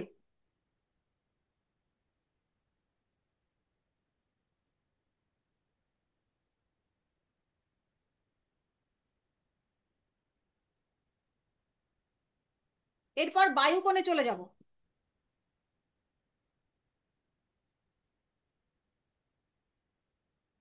বায়ুকোণ হচ্ছে কালপুরুষের হাঁটু এবং হাতের কনুই।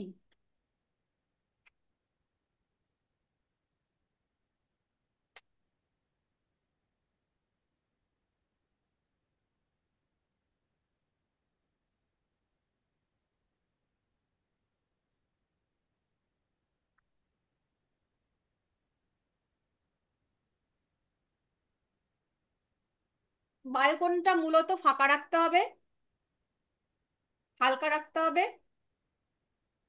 এখানে কোনো রকম ভারী জিনিসপত্র রাখা যাবে না।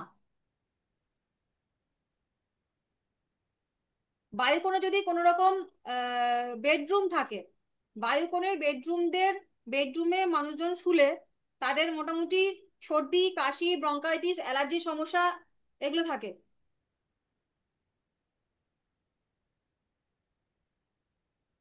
বায়ুকোণে যদি রান্নাঘর থাকে সেক্ষেত্রে বাড়ির যে মহিলা তার হচ্ছে তার মধ্যে মানসিক অস্থিরতা দেখতে পাওয়া যায়, দৃঢ়তার অভাব।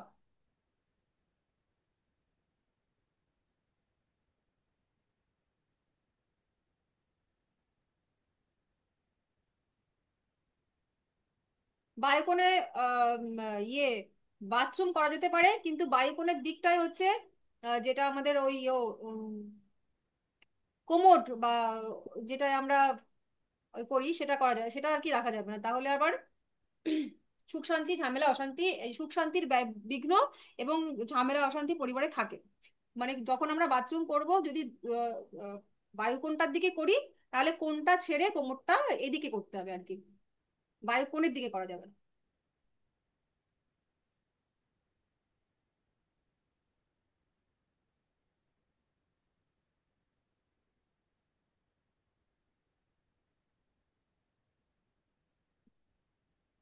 এবার অগ্নিকোণে চলে যাই। অগ্নিকোণ থেকে বুঝেই গেছি অগ্নিকোণটাই সব থেকে সহজ কোণ মনে রাখার জন্য।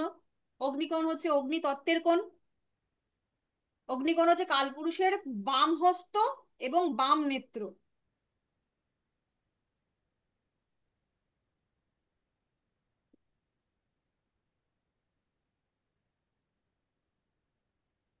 এবং এর অধিপতি গ্রহ আমরা পড়েছি শুক্র।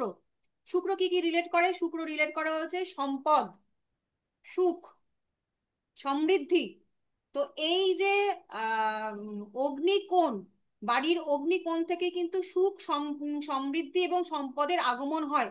সুতরাং বাড়ির এই যে অগ্নিকোণটা এটা কিন্তু সর্বদাই পরিষ্কার পরিচ্ছন্ন বাধা বিঘ্নহীন এটা রাখতে হবে। কোনো রকম ভাবে আবর্জনা, নোংরা কোনো কিছু, এমন কিছু এখানে রাখা যাবে না যেখান থেকে কোনো রকম আহ নেগেটিভিটি আমাদের বাড়িতে প্রবেশ করতে পারে। এটার দিকে খেয়াল রাখতে হবে।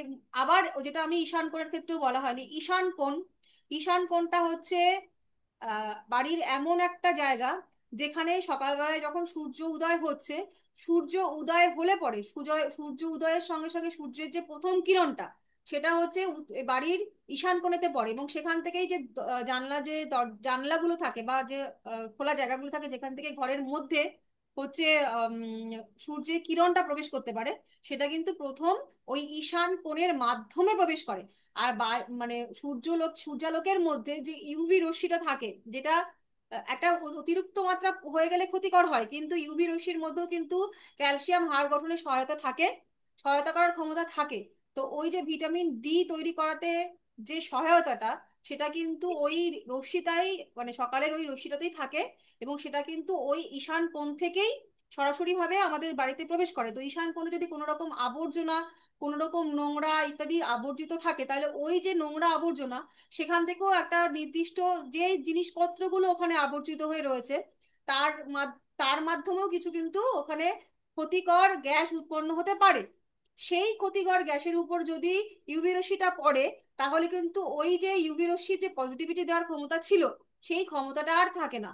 তার জন্যই সবসময় বলা হয় যে ঈশান কোণের দিকটা সর্বদা কিন্তু পরিষ্কার পরিচ্ছন্ন একদম উন্মুক্ত রাখতে হবে। জলাশয় রাখা যেতে পারে কিন্তু কোনো রকম নোংরা আবর্জনা, স্তূপীকৃত জিনিসপত্র এগুলো যেন ঈশান কোণে না থাকে। ঠিক আছে? আচ্ছা, আর অগ্নিকোণে আমরা আলোচনা করছিলাম, তো অগ্নিকোণটা হচ্ছে রান্না করার জন্য সর্ব উৎকৃষ্ট দিক। রান্না করতে হবে, রান্নাঘর হচ্ছে অগ্নিকোণে থাকবে, এবং যে রাঁধুনি যে রান্না করবে সে হচ্ছে পূর্ব মুখ ফিরে রান্না করবে।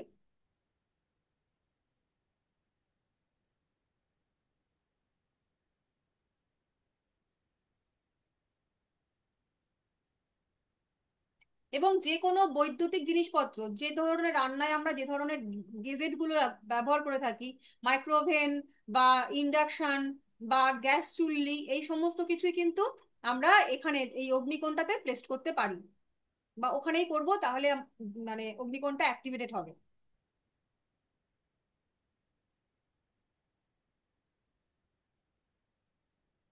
তবে অগ্নিকোণে কিন্তু সদর দরজা বা দরজা রাখা যাবে না।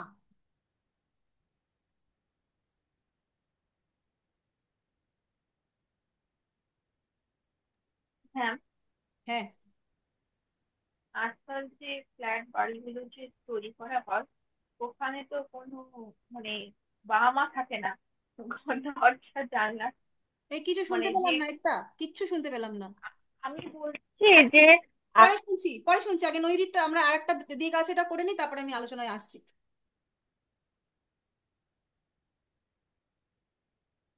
এবার নৈরিত করে চলে যাব।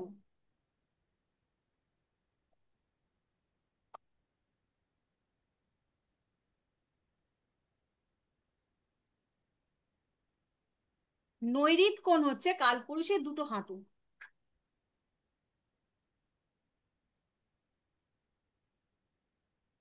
বা পদদ্বয়।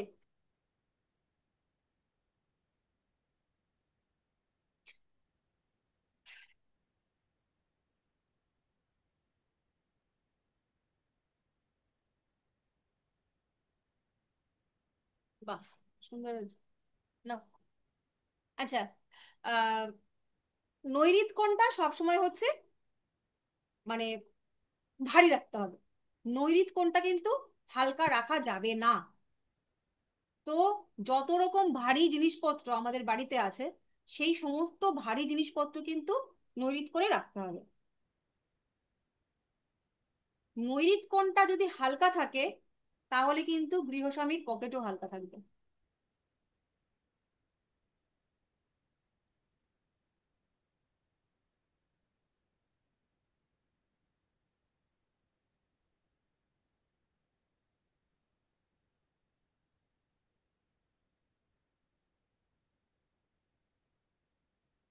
রান্নাঘর রাখা যাবে না, রান্নাঘরে ঝগড়া অশান্তি হবে।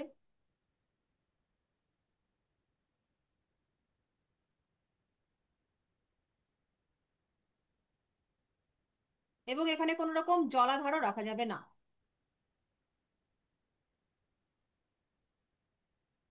কি ম্যাম? জলাধার? জলের জায়গা এখানে করা যাবে না।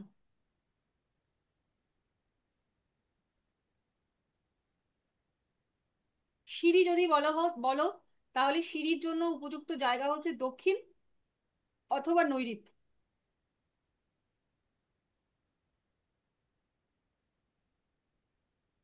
এবং সিঁড়ির সংখ্যা যদিও শাস্ত্র মানে না তবুও বিজোড় সংখ্যা, সেটা শুভ।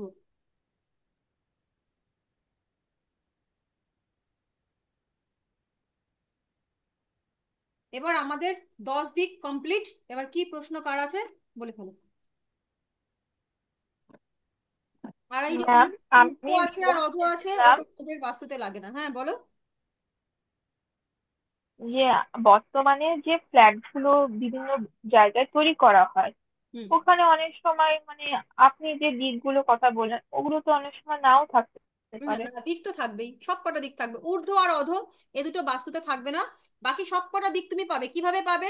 এই যখন আমাদের বাড়ি, আমরা যখন নিজেরা বাড়ি জমি কিনে বাড়ি করছি তার একটা প্রপার থাকে, প্রপার একটা দিক আমরা মেনশন করে নিতে পারি। কিন্তু ফ্ল্যাট যখন, ফ্ল্যাটে দুটো রকম ভাবে আমরা এই দিকটা নির্ণয় করবো। একটা হচ্ছে টোটাল অ্যাপার্টমেন্টের পুরো বিল্ডিংটার, আর হচ্ছে যখন সেটা যদি সম্ভব না হয়, সেটা মূলত সম্ভব হয় না, টোটাল অ্যাপার্টমেন্টের বিচার করাটা সম্ভব হয় না, কারণ পার্টিকুলার একজন হচ্ছে তোমার ক্লায়েন্ট হবে।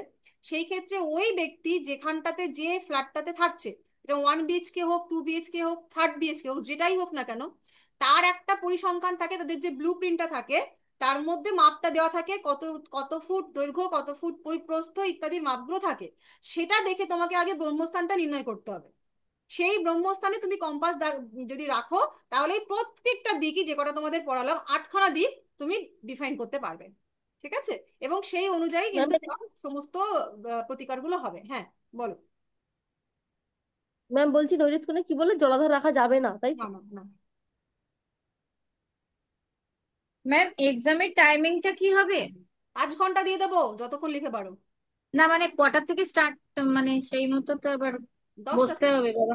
তুই 10টা থেকে। অতক্ষণ বসে থাকা যে শরীর খারাপ করবে, এই যাই এতক্ষণ হোক। লিখতে হবে না তো।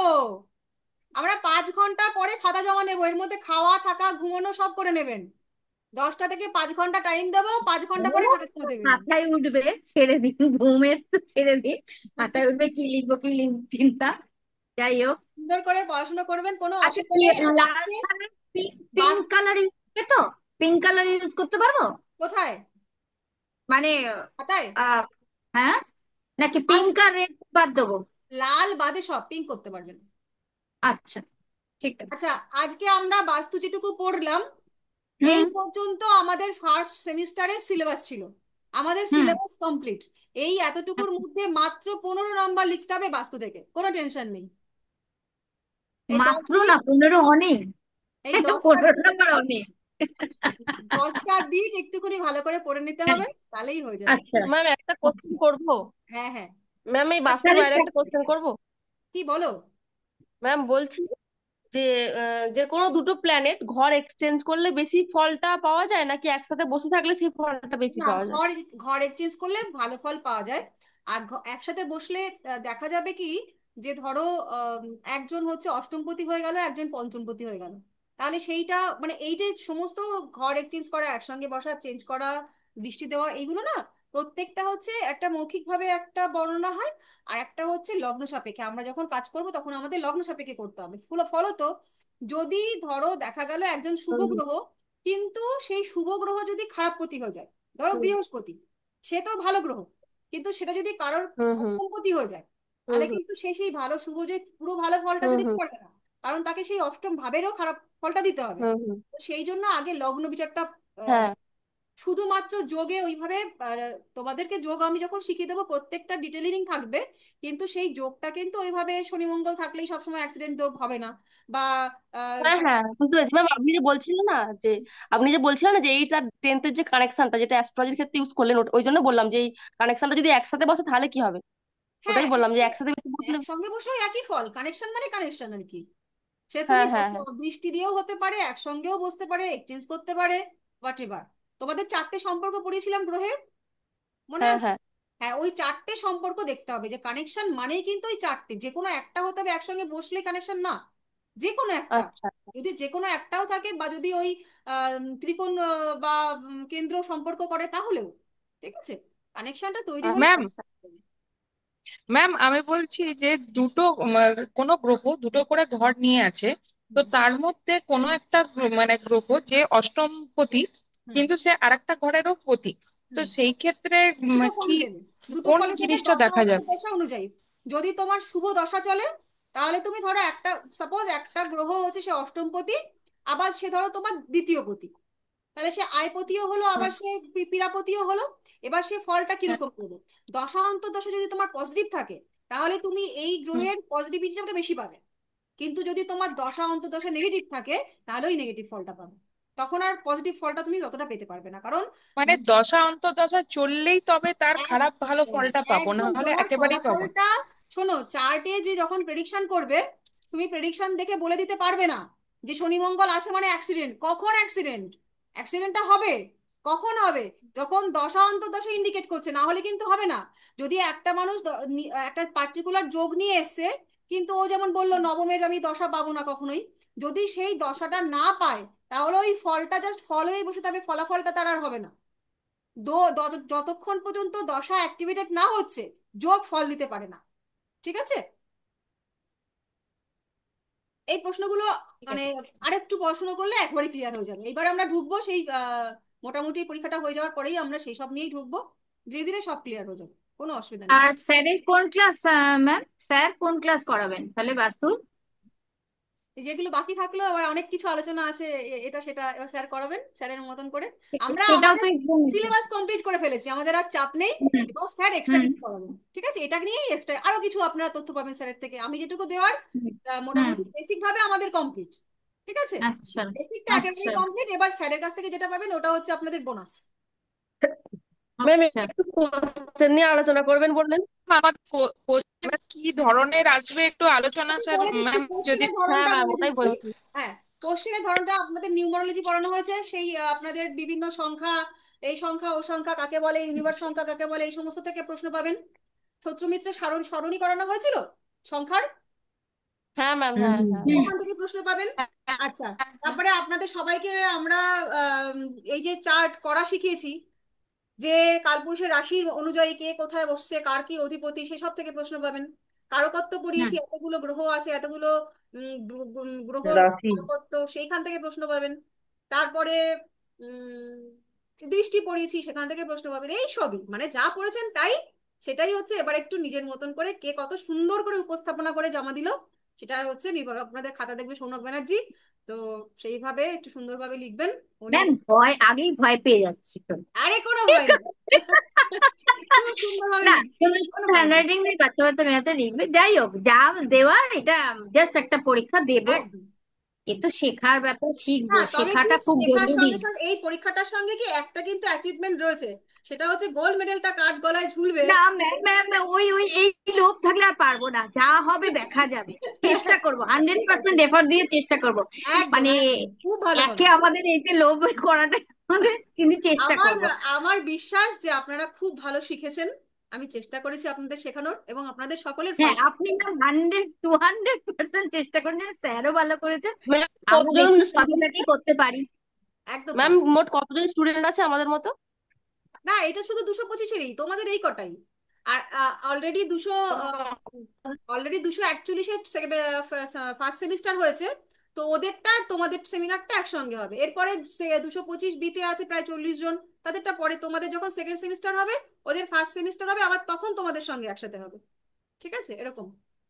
ও আচ্ছা, ঠিক ও আছে। ম্যাম, আপনি বলেছিলেন যে হচ্ছে কিছু কিছু স্ট্রং হলে যেখানে যাবে কুকুর তোমার গায়ের সামনে চলে আসবে। ও ম্যাম, আসলেও যে আজকাল বেশি করছি এর জন্য কি কুকুর যেখানে যাচ্ছে চলে আসছে। আমি ক্লাস করছি, আমার আমাকে ক্লাস করতে দিল না আজকে শান্তি তো মতো ওকে খেতে দিতে এসে। হবে তো, ও তো বলছি আমার সেবা করো। ওকে বিস্কুট পকেটের মধ্যে বিস্কুট নিয়ে সবসময় ঘুরতে হবে, যখনই দেখতে পাবে কালো কুকুর, সাদা কুকুর, হলুদ কুকুর, যে কুকুরই পাও সঙ্গে সঙ্গে খেতে দিতে হবে, তবেই তো। ঠিক আছে তাহলে আমি তাহলে ম্যাম আর যেখানে কিছু যাচ্ছি ছাড়বে না। খাই নিচ্ছে, বসে যাচ্ছে, এসে বলছে আমাকে অ্যাস্ট্রোলজি ক্লাস নাকি করতে দিল না। এসে এসে খালি ক্লাসে ক্যামেরা দিকে মুখ করে আছে। আমি ভালো তো, বলছি এই যা। ও বলছে আমাকে ভালো করে আমাকে অবজার্ভ করো, আমাকে নাও। আর সবাইকে আমি বলছি, আচ্ছা হুম আমি সবাইকে বলেছিলাম নবগ্রহ স্তোত্রটা পাঠ করতে, কাজ কার কার মুখস্থ হুম। হয়েছে এখন পর্যন্ত?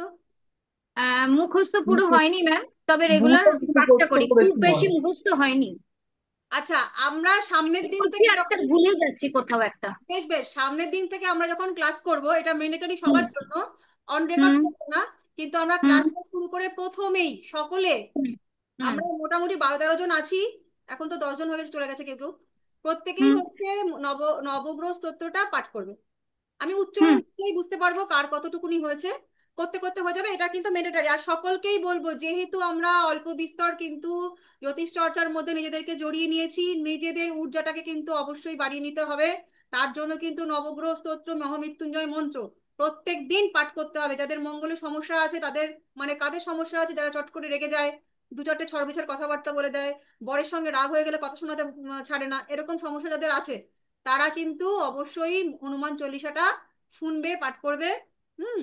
তো এইগুলো কিন্তু ম্যান্ডেটারি। আর নবগ্রহ স্তোত্র, মহামৃত্যুঞ্জয় মন্ত্র, এটা কিন্তু ভুললে চলবে না, সকলের জন্যই ওই বলছি। দেখে দেখে দেখে দেখে বলি, না দেখে বলার চেষ্টা করি, কিছু মনে থাকে কিছু ভুলে যাই, মানে অন্তত একটা লাইন দেখলে তবে মনে পড়ে। যদি দেখে দেখে 21 দিন বলা যায়, 22তম দিনে সকলের মুখস্থ হয়ে যাবে আশা করা যায়। কিন্তু 21 দিনের একদিনও, 3 দিন ছাড়া আর কেউ গ্যাপ দেবো না, ঠিক আছে? ম্যাম, ম্যাম বলছি আলাদা করে যদি গ্রহের মন্ত্রগুলো মুখস্থ করি। হ্যাঁ ওটাই তো, নবগ্রহ স্তোত্র মানেই তো আলাদা করে গ্রহের মন্ত্র। ওটাই তো, হ্যাঁ ওটাই। ওই জবা কুসুম মন্ত্র সন্ধ্যা, যেগুলো। একটু জবা চোখে কুসুম সন্ধ্যা দেখতেই সঙ্গে হয়। থেকে শুরু করে হ্যাঁ হ্যাঁ একেবারে হ্যাঁ, পর্যন্ত রাহু কেতু দিয়ে শেষ করবে। খুব সুন্দর ওই মন্ত্রটা, খুব কিন্তু সুন্দর। তাহলে আমাদের আজকে ক্লাস এই ম্যাম পর্যন্ত। ওইগুলো নয় বলছি। হ্যাঁ ম্যাম। হ্যাঁ হ্যাঁ, বলছি ওইগুলো নয় ম্যাম, যেটা ওম রিং রিং না, রোং, ওগুলো যেটা ওগুলো না সব না, সূর্যায় বীজ নমঃ, এই মন্ত্র, হচ্ছে বীজ। ওগুলো বীজ মন্ত্র। যারা বীজ মন্ত্র পাওনি তাদেরকে বীজ মন্ত্র জপ করতে হবে না, সকলের দীক্ষা তো হয়নি না, বীজ মন্ত্র সবাই জপ হ্যাঁ করতে। হ্যাঁ হয়ে গেছে, হ্যাঁ হ্যাঁ হ্যাঁ, অনেকের হয়। হ্যাঁ ঠিক আছে, তাহলে আমরা আজ পর্যন্ত এই শুভরাত্রি ম্যাম। ক্লাস করব। সবাই মন দিয়ে পড়াশোনা করে খুব সুন্দর পরীক্ষা দিন। রাত্রি। চেষ্টা করবো চেষ্টা করবো। শুভরাত্রি ম্যাম। শুভরাত্রি ম্যাম।